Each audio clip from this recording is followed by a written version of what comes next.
Who are the Moors? Part 1. Let us begin with the mysterious voyage of Hanno, his westward travels from Carthage, and the establishment of colonies in northwest Africa. So let us take a step into the ancient world of the Moors and discover their remarkable history. Without further ado, let us begin.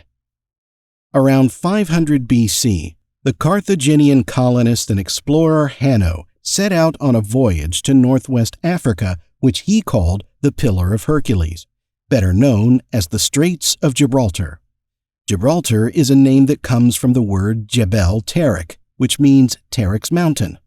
The Straits of Gibraltar were named after Tariq ibn Ziyad, who was an African man, a so-called Berber who led a Muslim army across the straits from North Africa and into Spain in 711 AD. This is the same area Hanno traveled and wrote about. The account of this voyage was recorded on a stone in the Temple of Saturn in Carthage upon his return from northwest Africa, and copied by a Greek traveler centuries later.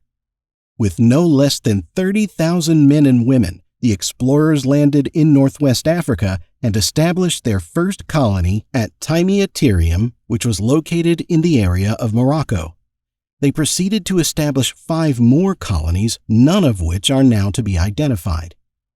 During the Carthaginian exploration, they came in contact with people who perhaps spoke a similar language and were able to supply them with interpreters.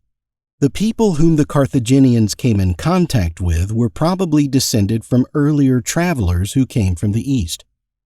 Based on the fact these people were able to provide the Carthaginians with interpreters probably meant they had a similar language and a similar origin in the east.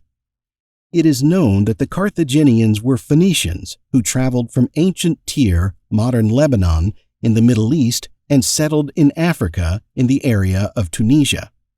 Hold this thought in mind. The Phoenicians called themselves Canaanites.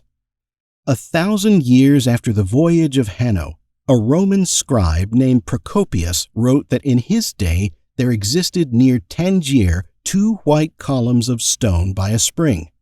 On these were inscribed in the Phoenician language, "We have fled before the face of Joshua, the son of Nun."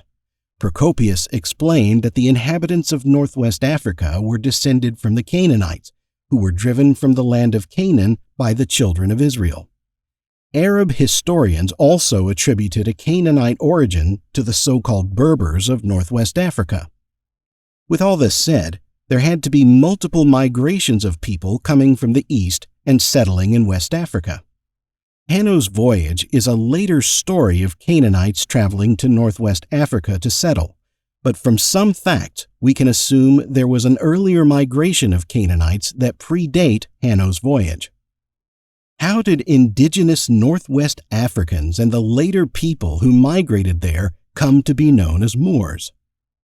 From Senegal to the top of Morocco lived a people known to the Romans as Maori. Before the Romans arrived in northwest Africa, it could be assumed that the Maori were ethnically a dark-skinned, woolly-headed, semi-nomadic people. From the name Maori, we get the name Mauritania. Ancient Mauritania extended from the present-day jurisdiction of Mauritania to Morocco and Algiers. The English word for Maori is Moor.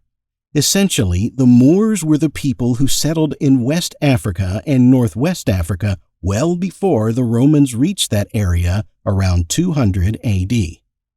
The etymology of the word Maori is mostly lost or unknown, but some say it originates from a Phoenician word that means Westerner.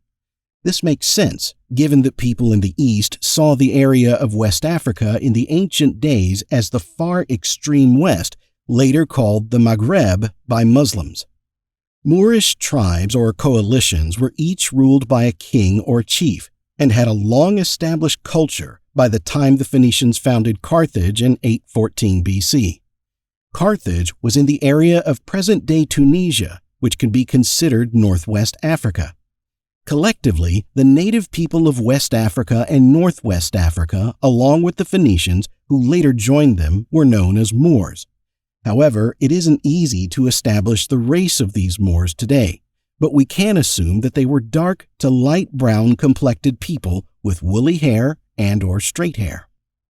Around 200 AD, the Romans took control over the area after the fall of Carthage, and many of the Moors became mixed race due to intermarriage or otherwise. For this reason, not all Moors were dark-skinned. However, we can intelligently assume that the original Moors pre-Roman and pre-Islam were dark-skinned people. Thanks for taking the time to watch this video. We hope you enjoyed it as much as we enjoyed making it. This is only part 1. In part 2, we will further speak about the Roman invasion of Northwest Africa and the coming of Islam. Don't forget to hit that subscribe button so you never miss a new video from us. If you did enjoy the video, give it a like and leave a comment. And if you have any suggestions or requests, let us know in the comments. Thanks again for watching, and we'll see you in the next one.